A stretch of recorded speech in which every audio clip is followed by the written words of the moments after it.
말씀은 시편 23편 3절과 4절입니다. 내 영혼을 소생시키시고 자기 이름을 위하여 의의 길로 인도하시는도다. 내가 사망의 음침한 골짜기로 다니지라도 해를 두려워하지 않을 것은 주께서 나와 함께 하심이라. 주의 지팡이와 막대기가 나를 안위하시나이다. 아멘. 오늘도 다윗은 시편 말씀을 통하여 하나님의 임재 안으로 우리를 초대하고 있습니다. 이 시간에 우리 마음을 아버지께 드리게 도와주시고, 아버지는 우리의 심령 가운데 오셔서 우리의 삶과 함께하여 주시옵소서.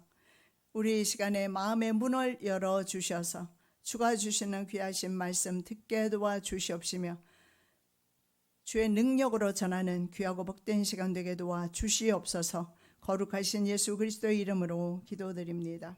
아멘. 두 번째 시간입니다. 하나님의 임재 안으로의 초대입니다.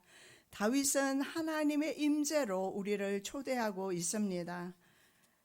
자, 영혼을 회복시키는 목자에 대해서 말씀을 주시는데요. 다윗은 3절에서 여호와 로이, 여호와는 나의 목자라는 뜻입니다. 여호와는 목자. 자, 여호와 목자가 자신의 영혼을 소생시키고 그리고 자신의 이름을 위해서 의의 길로 인도하신다고 고백하고 있습니다. 양처럼 말입니다. 쉽게 길을 잃거나 양처럼 한눈을 파는 동물은 없다라고 합니다. 그래서 우리 양으로 표현된 우리 사람들이 참으로 한눈을 많이 팔고 그리고 길을 많이 잃어버린다는 사실을 보여주고 있습니다. 자, 영혼의 목자는 우리의 외적인 필요인 풀과 풀밭은 물론 우리의 영혼의 회복과 건강에 더 관심과 사랑을 기울이고 있음을 보게 됩니다. 외적인 필요, 물과 풀밭은 우리들에게 바로 물질이 아니겠습니까? 그래서 하나님께서는 우리를 물질의 필요도 채워주시지만 가장 중요한 것, 영혼을 회복시켜 주신다라는 것입니다. 자, 시편 기자는 영혼까지 멸망시키는 두려움에서 자신을 구원해 주실 것을 간구하는데요. 예수님께서 이렇게 말씀하셨습니다. 몸을 죽이는 자들을 두려워하지 말고 몸과 영혼까지 지옥에 능히 멸하시는 자를 두려워해라. 그렇게 말씀하셨습니다. 다윗은 그 사실을 너무나 잘 알고 있습니다. 여러분, 우리가 죽으면 땅으로 가는 것은 분명히 알고 있는데 영혼이 어디로 가는지 생각해 보셨습니까? 그래서 조상들은 구천을 또 돈다고 그렇게 보는데, 분명히 영혼은 우리의 몸과 분리되는 것은 사실인데, 전도서의 말씀에 보면 우리의 몸은 땅으로 가지만 우리의 영은 하나님께로 돌아간다라고 말씀하고 있습니다. 자, 그렇다면 하나님께로 돌아갔을 때 우리의 영혼은 바로 천국과 지옥으로 나누어지게 된다는 사실을 알 수가 있습니다. 시편 16편 10절입니다. 자, 이는 주께서 내 영혼을 스울에 버리지 아니하시며 주의 거룩한 자를 멸망시키지 않으실 것임이니이다. 자, 영혼을 스울은 말할 것도 없이 지옥을 말하거나 깊은 그런 골짜기를 말합니다.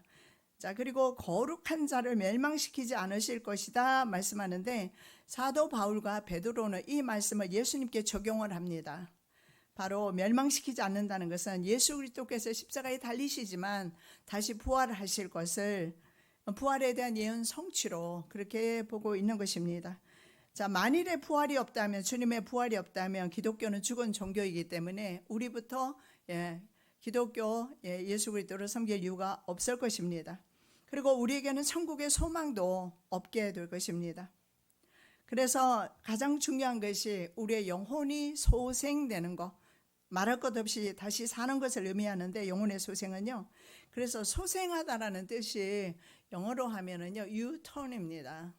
가던 길 잘못 가다가 다시 돌이키는 것이 U-turn입니다. 자, 이것은 바로 되돌아오다라는 의미가 있습니다. 자, 아담이 범죄하면서 인간은 어디로 갑니까? 죄와 멸망으로 갑니다. 그리고 그 멸망의 결과로 인한 지옥으로 갈 수밖에 없습니다. 그런데 이제 하나님에게 숨고 하나님을 피하게 됩니다. 그리고 인간은 죄악과 어둠 속에서 헤매게 됩니다. 자, 목자는 바로 이런 영혼을 찾아서 다시금 제가 할 길로 가도록 인도하신다라는 것입니다. 늘 말씀드리지만 양들에게는요, 목자가 없으면 전혀 생존이 불가능하다라는 사실을. 그래서 우리가 우리의 삶 속에서 하나님을 인정할 때 우리는 좀 삶이 편안해질 겁니다. 그리고 미래에 대한 두려움도 없어지게 될 것입니다. 자, 죄의 길을 선택해서 낙원을 잃어버린 인간에게 다시 낙원이 열렸습니다. 생명의 길입니다. 그 길을 의의 길이라고 합니다. 열렸습니다. 그래서 이 소생하다라는 것은 죄와 사망으로 가는 인생들이 예수 그리스도를 영접하고 다시 이제는 바로 생명의 길로 돌아가는 것을 말합니다. 우리 인생길 곁길로 갈 때 많이 있지 않습니까? 자, 남의 남편을 통해서 재정적인 지원을 받으면서 살았던 한 여인이 요한복음 4장에 나오고 있습니다. 그는 사람의 눈을 피해서 대낮에 가장 더운 시간에 정말 밖에 출입이 불가능한 그런 대낮에 물을 기르러 왔던 여인이 있습니다. 수가성 여인입니다. 자, 그 여인이 예수님을 물 길러 왔다가 만나게 됩니다. 그러면서 그 영혼이 소생됩니다. 그리고 더 이상 숨어 살지 않고 그 여인은 동네 한복판에 서게 됩니다. 그리고 내가 만난 예수를 너희도 만나보라고 그렇게 말씀하는데, 자, 이런 행위는요, 그녀가 주님을 만나면서 생수를 마시게 되고 모든 죄책에서 해방됩니다. 그리고 내면의 상처가 즉시 치료가 되었기 때문에 가능한 일입니다. 사람 앞에 설 수 없었던 여인이 사람 앞에 서게 되었다라는 것은 내면의 상처가 치료되었다라는 것입니다. 자, 목자는, 여호와 목자는 말입니다, 자기 이름 때문에 우리를 의의 길로 인도하신다는 것입니다. 자, 영혼의 인도 궁극적인 목적이 바로 하나님 자신의 이름의 영광을 위해서입니다. 하나님이 우리 인간 삶의 중심이 되어야 되고 우주의 중심이 하나님이세요. 내가 중심이 되고 내 가족이 중심이 되고 세상을 중심으로 삼았을 때는 우리는 신앙에서 실패할 수밖에 없습니다. 하나님께서 우주의 중심입니다. 자, 인간의 제일 되는 목적이, 존재 목적이 바로 하나님을 영화롭게 하는 것이다 라는 것입니다. 자신의 부귀영화를 쫓지 않습니다. 그리고 하나님의 성품과 뜻에 따라서 살게 됩니다. 자, 이런 삶은요, 어떻게 보면 세상 삶에 역행하는 삶이에요. 세상 삶에서 우리가 부드럽게 함께 그냥 더불어서 살게 된다라는 것은 썩 신앙적인 삶이라고 볼 수는 없습니다.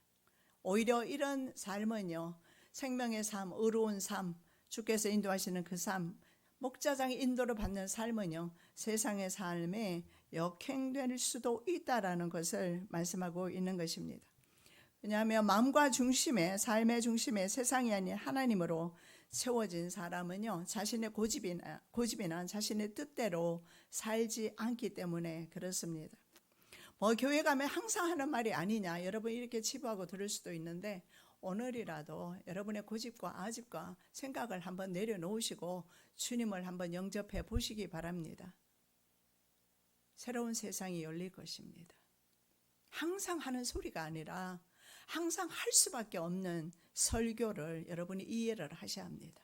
왜냐하면 이 길만이 여러분의 생명을 살리기 때문에 그렇습니다. 그래서 습관적인 설교로 듣지 마시고 내 생명을 위한 양식이구나, 이렇게 들을 때에 오늘은 어쩌면 내가 변화받는다면 새로운 날이 시작될 것입니다. 새 삶이 시작될 것입니다. 나이에 상관없이 새로 태어나게 되는데 이 날을 바로 중생의 날로 우리는 평생 기억하게 될 것입니다. 자, 하나님 이름의 영광을 위해서 사는 의의 길은요, 종종 우리 마음에 들지 않거나 눈에 좋은 길도 아닙니다. 편한 길이 아닐 수도 있어요.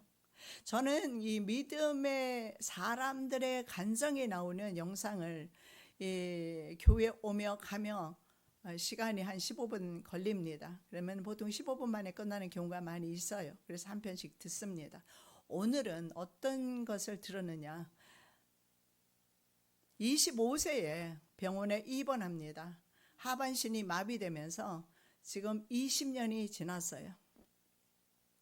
35세였던가요? 45세인 것 같아요. 지금 나이가 헷갈리는데 어쨌든 이분은 병상에 지금까지 현재까지 20년 병상에 있습니다. 얼마나 하나님을 원망했겠습니까?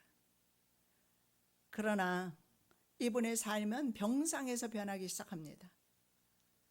어느 날 하나님께서 찬양을 주셨고 그 찬양을 부르면서 자기 내면의 모든 상처가 치료되면서 그 다음부터는 이 병상에서 이 찬양을 듣는 사람들이 치료가 되기 시작을 하는 겁니다. 소망이 없던 사람이 소망을 가지고, 원망하던 사람이 원망이 멈추고, 그리고 하나님 앞에 같이 함께 찬양하며 다른 병실에 있는 사람까지도 심지어는 영상으로 함께 찬양을 하고, 심지어는 다른 병원에까지 이 소문이 나가서 찬양으로 지금 사역을 하고 있다라는 것입니다. 그가 처음에 침상에 누웠을 때 목사님도 오고 교회 성도들도 와서 하나님의 섭리가 있을 것입니다, 하나님의 뜻이 있을 것입니다 라고 말했지만 하나도 귀에 들어오지 않았답니다. 무슨 뜻이 있길래 나를 이 병상에 주저앉히고 나로 하여금 평생 걷지 못하게 하시는가 의문을 가졌을 겁니다. 그렇습니다. 주의 길은요, 내가 생각하는 길, 방금 전에 말씀드린 대로 세상 삶과 역행하는 삶이 될 수도 있지만 그 삶 속에서도 하나님의 임재 가운데 산다면 우리는 이렇게 아름다운 삶을 이분처럼 살 수 있다라는 것입니다. 그래서 편한 길만 찾는다면 세상으로 나가시면 됩니다. 그러나 이 길이 불편해도 힘들어도 이 길은 생명의 길이다, 영적으로 가장 행복한 길이다 라는 사실을 우리는 믿으셔야 합니다. 자, 하나님께서 범죄한 다윗에게 나단 선지자를 보내서 이렇게 말씀합니다. 당신이 바로 그 사람이라. 무슨 말일까요? 나단이 다른 아내를 취합니다. 남의 남자의 아내를 취합니다. 밧세바를 취하고 나자 나단 선지자가 와서 책망을 합니다. 어떤 한 부자가 있었는데 양이 힘이 많은데 옆에 한 마리 양이 있어서 그 양은 자기 자녀와 같아서 아주 가난한 사람이 함께 양과 먹고 자고 하는데 손님이 오자 부자는 옆집에 있는 양 한 마리를 빼앗아서 접대를 했다라는 것입니다. 불같이 화를 냈어요. 우리도 아마 그 소리를 들었을 때 불같이 화를 낼 수도 있습니다. 자신이 정작 그 사람이라는 사실은 알지 못한 채 말입니다. 다윗은 몰랐어요. 그놈이 누구인가? 왕이기 때문에 징계하기를 원했을 거예요. 그러나 징계받아야 될 사람이 자신이라는 사실을 나단 선지자를 통해서 지적을 받습니다. 당신이 바로 그 사람입니다. 여러분, 이 책망과 견책은요 정말 중요한 것입니다. 왜냐하면 이 책망을 통해서 영혼을 살리거든요. 우리 육체는 편한 길을 찾지만 영혼은 편한 길이 아니라 책망이 양식이 되기도 합니다. 그래서 다시 의의 길로 걷게 하셨는데 이것이 참목자 하나님의 목양 방식입니다. 그래서 하나님은 언제나 우리를 바른 길로 인도하세요. 정직한 길로 인도하시고 그 길이 바로 생명의 길이다. 양의 특성 중 하나가 고집이 아주 셉니다. 덩치는 얼마나 큽니까? 100파운드 이상, 100kg 이상이에요. 움직이지 않으면 사람이 밀기도 어렵습니다. 고집이 이렇게 세요. 고집은 하나도 주님 앞에서 유익이 되지 않습니다. 고집을 내려놔야 돼요. 우리는 자기 중심적 경향에 자신의 내면과 끊임없이 싸워야 합니다. 최고의 적은요, 외부의 적이 아니고 환경의 적이 아니고 가난이 아니고 진짜 적은요, 내면의 고집입니다. 그래서 우리는 자기와 날마다 싸워야 합니다. 다윗은 자기 자신을 쳐서 복종시켰다. 권투 선수가 글러브를 끼고 죽을 힘을 다해서 상대방을 내리치는 것처럼 자기를 그렇게 쳤다라고 다윗은 고백합니다. 나를 주께 복종시킬 때 죄와 걱정과 염려와 다툼과 증오 등으로 깨어져 있는 영혼이 소생하게 됩니다. 파손된 영혼이 소생하게 됩니다.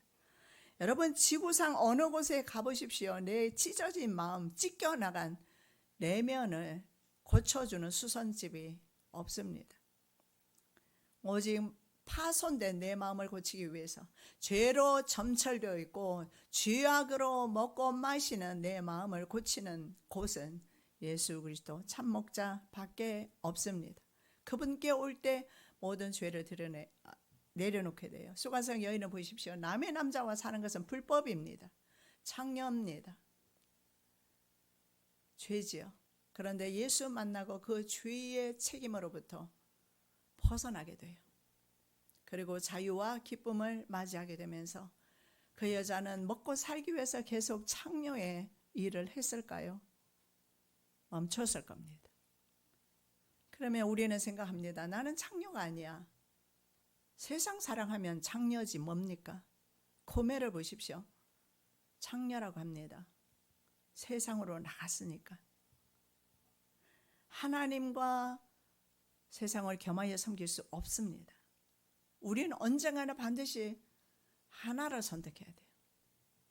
우리 마음은 절대적으로 하나님 주신 마음이기 때문에 이것을 사랑하면 저것을 미워하고 저것을 사랑하면 이것을 미워하게 되어 있어요.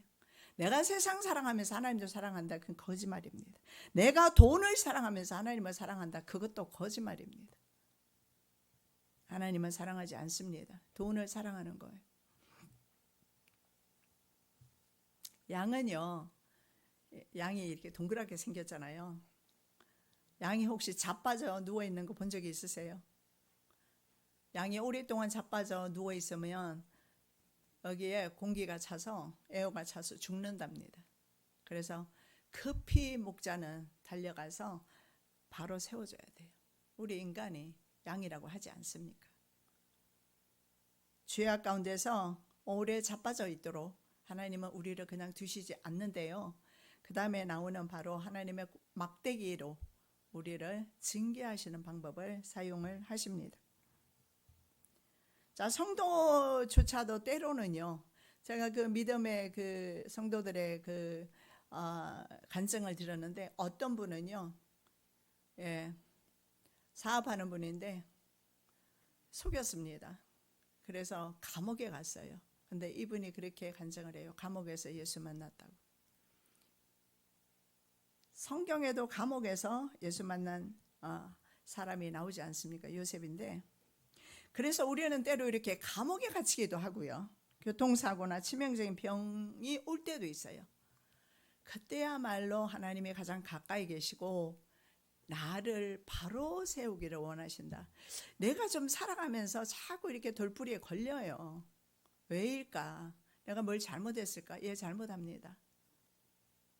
하나님의 뜻대로 가지 않기 때문에 돌부리에 걸릴 수도 있어요. 우연한 돌부리도 있겠지만 하나님은 돌부리를 이용해서 우리를 돌이키게 합니다. 자, 이런 시간이 오히려 영성이 깊어지는 시간이고요. 영적으로 통찰력이 생기는 바로 그 시간입니다. 뭐 세상에 바쁘게 지내다 보면 통찰력이 어디 있습니까? 그저 물질에 묶여서 그냥 사느라고 허덕거리죠. 그러나 연단이 있을 때에 깊은 영적인 그런 통찰력이 생기게 되는데 요셉이 그랬습니다. 그의 발은 착고를 차고 그의 몸은 쇠사슬에 매였으니 곧 여호와의 말씀이 응할 때까지라. 그의 말씀이 그를 단련하였도다. 그 말씀이 그를 쇠사슬에 묶었다라고 이렇게 성경은 말씀하고 있습니다. 그래서 이 기간 동안 요셉은 영성이 깊어지게 되면서 형들을, 자기를 팔아넘긴 형들을 용서하게 되면서 더 훌륭한, 그야말로 이스라엘의 목자 더 나가서 이집트를 통치하는 총리까지 될 수가 있었던 것입니다. 자, 목자는 우리가 병이 들 때마다 찾아와서 회복시켜 주십니다. 믿음을 잃을 때는요, 소망 주시기를 원하십니다. 기진했을 때조차도 힘을 주시기를 원하시고, 외로울 때는요, 성령으로 채워주셔서 충만하게 해 주십니다. 내가 죽게 되었을 때, 내가 소리칠 때 영혼을 소생시켜 주시는데, 그분의 이름이 여호와 라파, 치료자 하나님이시기 때문에 그렇습니다.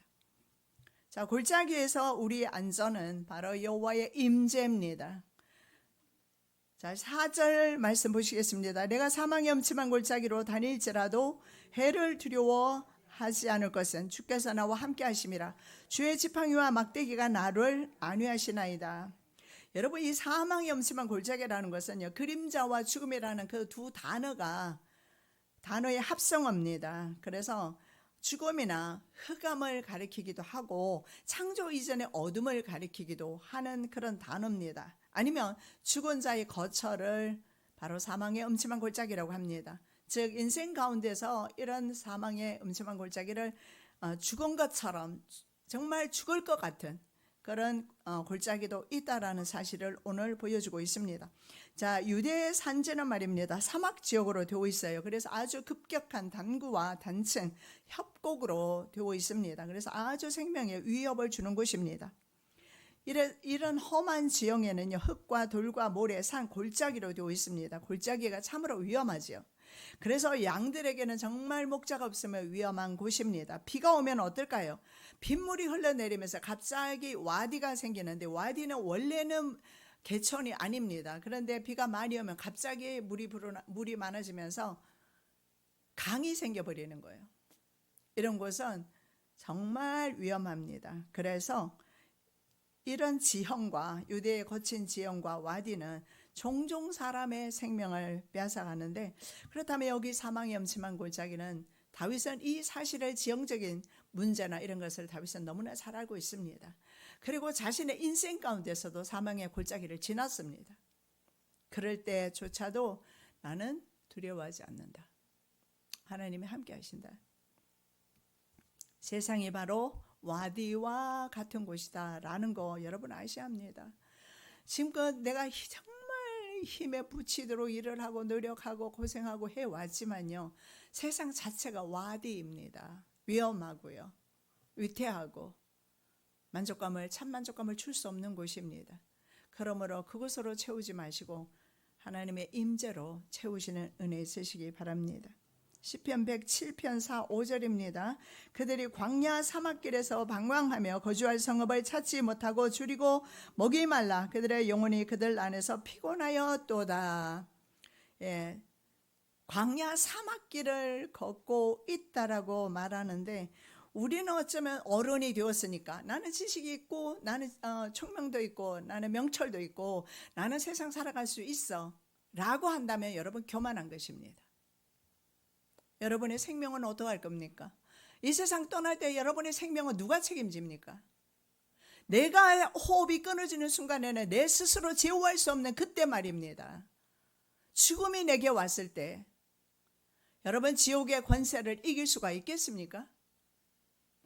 내 의지대로 할 수 있는 게 아무것도 없는데요, 생명이 떠나면. 갑자기 생긴 강물이 우리의 평안한 삶을 파괴할 수도 있습니다. 그런데 이런 지형에서 길을 인도해 주는 목자가 없으면 그 사람은 참으로 위험하고 생명을 잃게 될 것입니다. 여러분, 철로 역정의 주인공 그리스도인이 어느 날 어디로 갑니까? 곁길 초장에 빠졌다가 의심의 성, 절망거인 자포자기 부인을 만나요. 세상 길을 가면 절망 거인을 만나고 자포자기 부인을 만난다라는 거 보여주는 것 아닙니까? 그리고 그는 감옥에 갇혔고 내일이면 죽어야 되는 그 상황 속에서 그는요, 바로 천국 문을 여는 약속의 키가 자신에게 있다는 사실을 깨닫고 그 문을 열고 도망을 칩니다. 여러분, 세상에서 도망치셔야 돼요. 세상 욕심으로부터, 탐욕으로부터 도망쳐야 합니다. 그곳은 와디입니다. 여러분의 생명을 결국은 빼앗아가게 될 것입니다. 유대 광야 고지대 미드바르라고 하는데요, 겨울철에 양과 염소를 방목할 수 있는 곳이 있긴 합니다. 그곳은 미드바르라는 곳에는 방목하기 아주 좋습니다. 그냥 내버려 둬도 돼요. 그러나 남쪽과 동쪽에 아주 외진 곳이 있어요. 예시몬이라고 하는데, 이곳에는 목자가 없으면은요, 사막이라는 뜻이고 황무지라는 뜻이에요.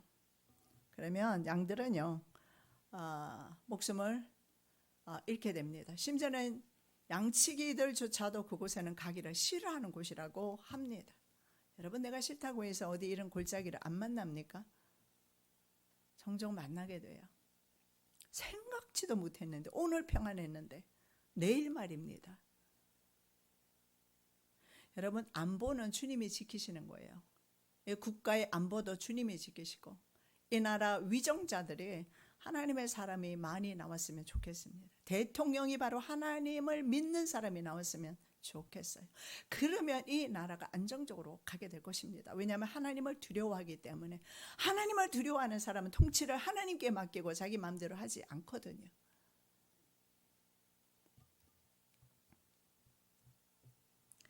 중요한 것은 양들이 목초지에서 다른 목초지로 옮겨 가야 된다는 거예요. 풀을 다 먹었으니까 다른 데로 가야 또 먹고 살 것 아닙니까? 가뭄이 옵니다. 그래서 또 물을 찾으러 가야 돼요. 그럴 때 어쩌면 양들은요, 목자의 인도를 받으면서 길고 어두운 골짜기를 통과할 수도 있습니다. 협곡을 통과할 수도 있어요. 이럴 때 목자를 따르지 않는 양들은 어떻게 되겠습니까? 그런 골짜기들에는요, 포식자들도 알고 있습니다. 이 양들을, 그래서 숨어 있어요.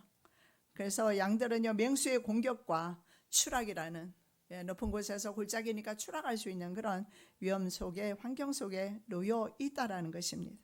그래서 다윗은요, 자기가 목양했던 사람으로서 이런 지형과 골짜기의 위험들을 너무 잘 알고 있어요. 그래서 사망의 음침한 골짜기라고 표현하고 있습니다.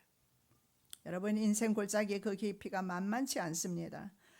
여러분, 불확실한 미래에 대한 염려, 죽음에 대한 염려, 질병에 대한 염려 여러분이 있을 것입니다.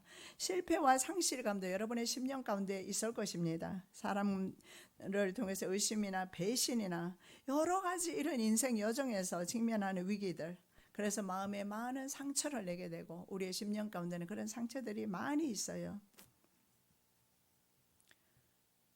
인생 골짜기에서 주님 없다면 영혼까지 잃는다라는 겁니다.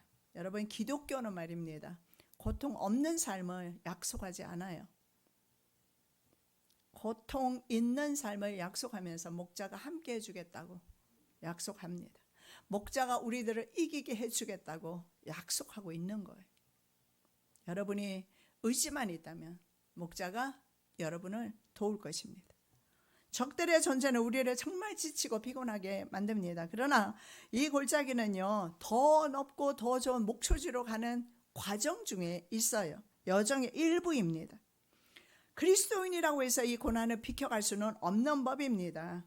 그래서 그리스도인에게 사망의 골짜기가 없는 것이 아니라 골짜기를 잘 통과할 수 있도록 주님이 도와주시겠다고 약속을 하고 있습니다. 그리고 동시에 양들만 통과하지 않습니다. 목자가 함께 그들을 이끌고 통과하고 있다는 것입니다.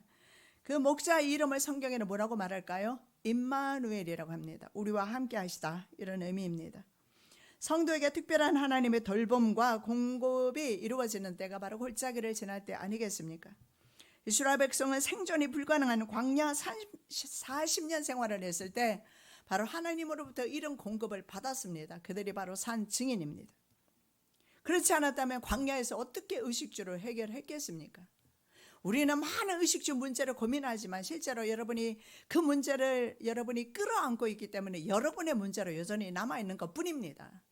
그러나 이것을 하나님께 온전히 올려드리게 되면 더 이상 내가 고민할 문제가 아니라 하나님의 책임이 될 것입니다.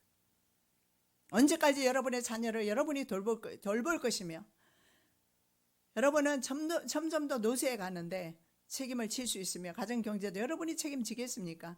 지금부터 하나님께 맡기고 살아갈 때 남은 여생이 평안한 여생, 그리고 하나님이 함께 하시는 여생, 비록 병이 올지라도 문제가 올지라도 하나님과 함께 할 때는 아까 제가 드린 말 간증 했던 그분처럼 평상에서도 찬양할 수가 있게 되는 것입니다. 안 그러면요, 실패와 좌절 가운데서 낙심하며 절망하며 원망하면서 남은 생애를 보낼 수도 있다라는 겁니다. 다윗은 이 시기야말로 하나님께서 가장 가까이서 돌보고 계신다는 사실을 알고 있었습니다. 그래서 다윗은 하나님이 나와 함께 하시기 때문에 나는 이런 골짜기도 두렵지 않아요, 고백하고 있는 거예요. 얼마나 귀한 고백입니까? 그래서 죽음의 골짜기라고. 그래서 시편 23편은요 전체가 우리를 하나님의 임재 안으로 초대하고 있어요. 인생 그렇게 험한 인생 와디와 같은 세상 살면서 제발 좀 혼자 걸어가지 말고 나와 손잡고 좀 같이 가자. 이렇게 초대하고 있습니다. 자, 여호와의 완벽한 돌봄 막대기와 지팡이가 있습니다. 주의 지팡이와 막대기로 안위해 주십니다.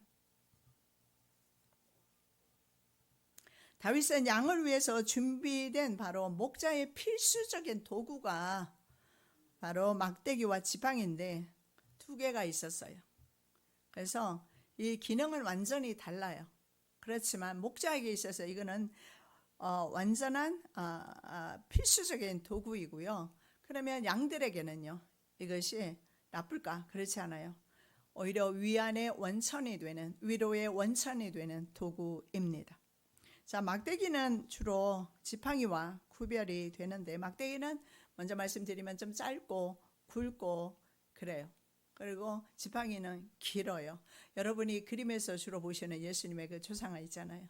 지팡이 짚고 계신 예수님의 모습, 그거는 바로 지팡이입니다. 막대기가 아니고 길어요.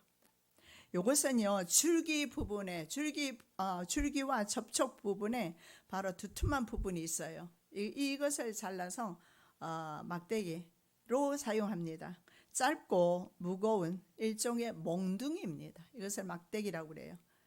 그래서 주로 이것은 방어를 위해서 사용을 합니다. 왜냐하면 양떼를 보호하는 강력한 무기로 목자들이 허리에 차고 다니다가 갑자기 떼를 지어서 다니는, 늑대는 꼭 떼지어 다니거든요. 늑대라든가 아니면 곰이나 이런 짐승들을 만났을 때, 그래서 목초지에 있는 양들이 위협을 받을 때 막대기를 사용해서 그들을 물리쳤어요. 그래서 다윗은 이 경험을 바탕으로 해서 골리앗까지 물리치게 돼요. 왜냐하면 싸워봤거든요. 싸워서 승리해 봤습니다. 그래서 승리해 본 사람은요, 하나님과 함께 일을 하면서 하나님과 함께 사역하면서 승리해 본 사람은요, 승리할 수 있다라는 믿음에 서게 돼요. 그래서 심지어는 그는 사람이었고 장신이었고 굉장히 무서운 군인이었지만 다윗은 하나도 두려워하지 않았어요. 그리고 돌멩이 하나만 가지고 골리앗을 물리칩니다. 나는 칼과 창과 단창으로 내게 오지만 나는 만군의 여호와의 이름으로 내게 간다. 자기가 바로 이 맹수들을 맞았을 때 하나님을 의지해서 쫓았던 것 같습니다. 그래서 그 경험을 의지해서 또 한 번 고백하기를, 나는 만군의 여호와의 이름 붙들고 의지하고 너에게로 간다라고 그렇게 고백한 것입니다. 자, 때로는 이 막대기가요, 양들에게도 사용될 때가 있어요. 언제일까요? 징계할 때 아니겠습니까? 무리를 이탈한 그 완과 양을 좀 엉덩이를 찌르거나 할 때 살짝 때리면서 인도합니다. 그래서 이 막대기는요, 자신의 백성들을 향하신 교정을 위해서, 잘못 가고 있는 양들을 교정하기 위해서 이 막대기가 사용되는데, 우리 삶 속에는 이 막대기가 사용되지 않았으면 좋겠어요. 언제나 주님 앞에 바른 길을 걸어감으로 인해서 말입니다. 요한복음 10장 10절의 말씀에 보면요, 예수님께서 이 땅 위에 오신 목적을 분명하게 밝히고 있습니다. 양들에게 바로 생명을 얻게 하고 더 풍성하게 주시기 위함이다. 자, 양들의 생명을 위해서다라고 목적을 밝히고 있어요. 자, 세상에서 배부르게 먹고 부자처럼 살다가 육체로 인해서 망하는 길이 아니라 바로 영혼을 살리기 위해서 이 땅 위에 예수님은 오셨다라고 말씀합니다. 그런데 징계가 어떻게 위로가 될 수 있을까? 위로가 됩니다. 왜 되느냐?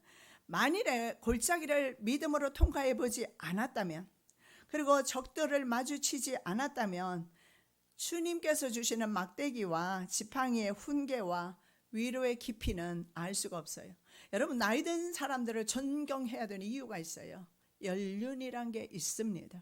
청년들이 아무리 똑똑한 척 날뛰어도 노인들의 그 지혜를 따라갈 수는 없습니다. 왜냐하면 살아온 세월의 연륜이란 게 있거든요. 그래서 징계는 말입니다, 이런 삶의 세월 속에서 나타난 것들입니다. 경험한 것들입니다. 그러면서 교훈을 받은 것들입니다. 아, 내가 이 길로 가면 나는 매 맞는구나 알고 있어요. 젊은 청년들은 몰라요. 이 길로 가서 매 맞습니다. 그냥. 자, 그래서 막대기와 지팡이는 둘 다 우리에게 중요하다. 매는 자녀들을 교정하는 아버지 사랑의 표현인데요. 히브리서 12장 6절에 보면 사생자에게는 매를 대지 않는다라고 그래요. 사생자니까. 매를 댄다라는 것은 사랑하고 있다라는 증거고, 여러분이 지금도 갈증이 나고 메마르고 목마르고 그렇다면 하나님께서 사랑하신다는 증거입니다. 돌이키기만 하면 돼요. 아버지께로, 아버지의 임재 안에 들어오기만 하면 되는 거예요. 집 나간 아들이 얼마나 고달팠습니까? 유대인들은 돼지 치지도 않아요. 근데 돼지 쳤어요. 그리고 심지어는 얼마나 비참한 삶이 되었습니까? 돼지 먹는 음식 먹었어요. 우리 자녀가 세상에서 돼지 음식 먹으라고 부르신 거 아니에요. 이 아들이 회복할 수 있는 방법은 뭐였겠습니까? 그 나라에는 흉년이 들었어요. 뭐 가진 재주도 없고 아버지께로 돌아가는 거. 아버지는 종들도 많고 아버지는 부자니까. 여러분 돈 없습니까? 아버지께로 돌아오십시오. 너무 애쓰지 말고. 질병이 있습니까? 아버지께로 돌아오시면 돼요. 모든 인생 문제 아버지께로 돌아오면 되는 거예요. 그렇다고 해서 아버지께 완전히 해결해 준다는 의미가 아니라 아버지 안에서 우리는 참 평안과 기쁨을 얻습니다. 그 20년 동안 병상이 있었던 분처럼. 아버지는요, 자녀에게 눈을 떼지 않습니다. 사생자는 눈을 뗄 수 있어도 당신의 자녀에게는 눈을 떼지 않아요. 그래서 막대기도 필요한 것입니다. 왜냐하면 위험이나 위태한 길을 만나면 돌이키도록 회초리를 대야 하기 때문에. 그래서 매가 아파도 영혼을 소생시키기 때문에 우리는 기꺼이 맞아야 합니다. 입으로 불평 내뱉는 것보다는 감사함으로 우리는 받아야 합니다. 반면에 넷째르는요, 지팡인데요, 뿌리에서 나온 가지입니다. 그 감람나무는 보면 뿌리에서도, 저는 이스라엘 가서 봤는데요, 뿌리에서도 가지가 얼마나 많이 뻗어 있는지 정말 길게 뻗어 있어요. 거기에서 나온 것이 바로 지팡이입니다. 그런데 보통 이 뿌리는 한두 개만 남겨두고 다 자라는데 그것을 나중에 사용을 하는가 봅니다. 그런데 시편 128편 3절에 보니까 이 어린 묘목 말입니다. 네제르, 이것을 네제르라고 하는데요, 지팡이. 이 지팡이는 바로 밥상에 둘러앉은 자녀들을 묘사합니다. 가정에 예배를 드리고 가정의 한 상에 둘러앉아서 식사하는, 나는 손녀딸을 보면서 느낍니다. 저녁마다 예배를 드리니까 말씀 보자, 예배 드리자. 어른은 바빠서 움직이고 있으면 아이가 와서 아빠 예배 드리자, 아빠 말씀 보자, 하나님의 말씀 보자. 그 아이가 그렇게 자라면요, 하나님을 절대 떠나지 않을 것입니다. 제가 전에 말했던 중고등학생들을 전부 다 새벽 기도에 한 번도 안 빠지고 데리고 다닌다는 그런 훌륭한 집사님 계신다고 했잖아요. 이번에 고등학교를 졸업했는데 타업으로 졸업했어요. 미국에서는 1등으로 졸업하는 사람이 연설을 하거든요. 스피치를 하게 되어 있어요. 이 아이가 했답니다.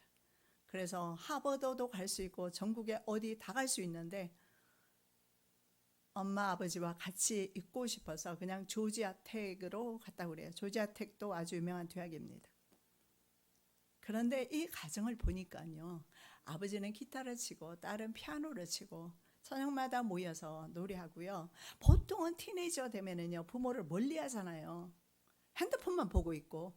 근데 이 가정은 밤늦게까지 엄마 아빠하고 같이 하고, 그리고 하루에 성경 30장 쓰기 전에는 학교 숙제도 못했답니다.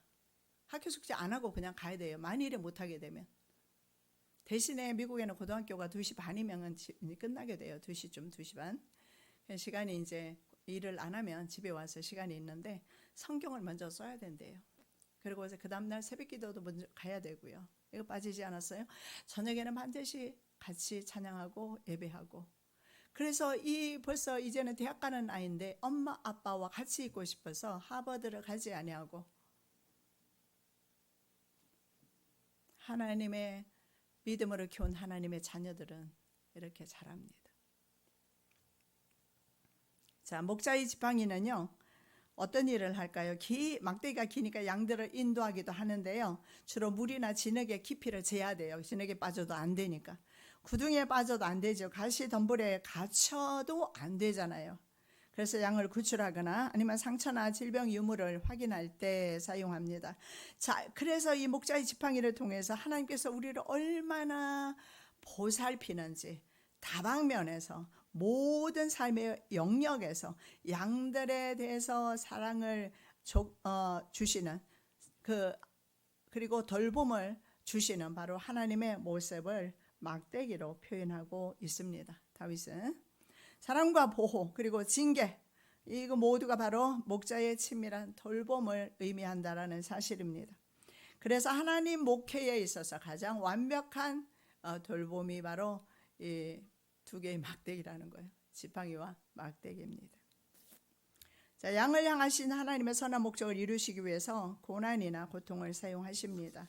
왜? 라는 질문 올 수도 있습니다. 그러나 곧 이어서 우리는 하나님의 은혜를 경험하시기 바랍니다. 임재를 경험하시기 바랍니다.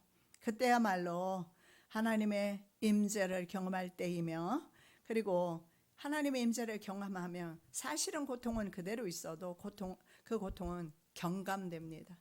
그리고 더 이상 나의 것이 되지 않고 그 부분에 대해서 내가 부담을 갖지 않게 돼요. 사람들이 거주하기 어려운 유대 광야의 지형은요, 다윗의 도피처 역할을 덕분에 하게 됩니다. 다윗에게는요, 참으로 이 험악한 지형이 유리했어요. 그래서 10년 동안 사울을 피해 다닐 수가 있었어요.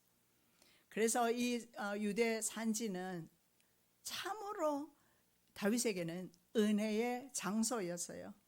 소년 때부터 맹수로부터 양을 지키기 위해서 광야에서 생활했고 10년 동안 쫓겨다니는 생활을 했습니다. 그래서 그곳을 자기 자신은 사망의 골짜기라고 말하지는 않았을 것 같아요. 물론 그곳이 사망의 골짜기 맞습니다. 그러나 진짜 제가 생각했을 때는 다윗의 사망의 골짜기는 따로 있었어요. 다윗은 가정은 보살피지 못했던 것 같아요. 그래서 가정에서 칼부림이 나기 시작합니다. 왜 그랬을까요? 자기가 남의 아내를 취했지 않습니까?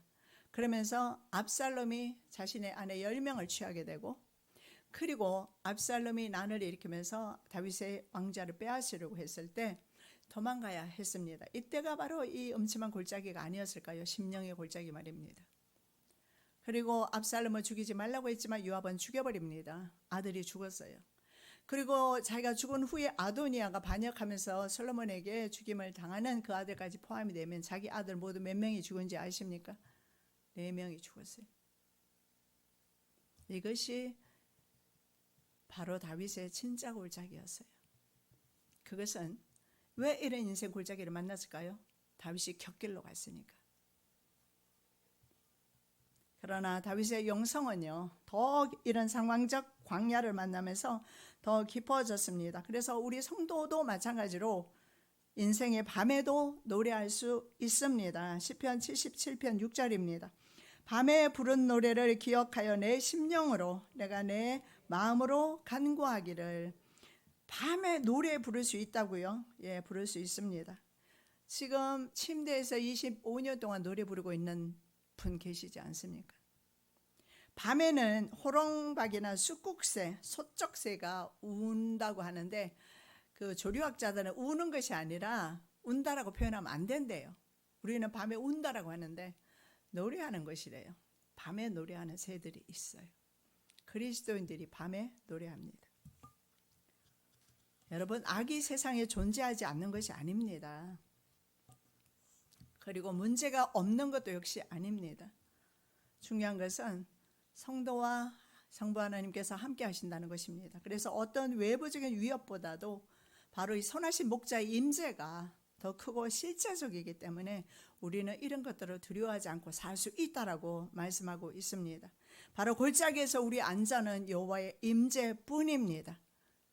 여러분의 임재 가운데서 한 주간, 그리고 제가 없는 동안에 임재 가운데서 사시는 여러분 되시기 바랍니다. 살아서 역사하시는 주님 감사합니다. 우리들에게도 인생 골짜기 참 많았습니다. 앞으로도 있을 수 있겠습니다. 그러나 그 골짜기를 주님께서는 선한 목자가 되셔서 인도해 주신다고 약속합니다. 그러므로 우리는 주님만을 의지하게 도와주시고 염려하고 두려워하지 아니하므로 주님을 따르게 하여 주시옵소서. 거룩하신 예수 그리스도의 이름으로 기도드립니다. 아멘.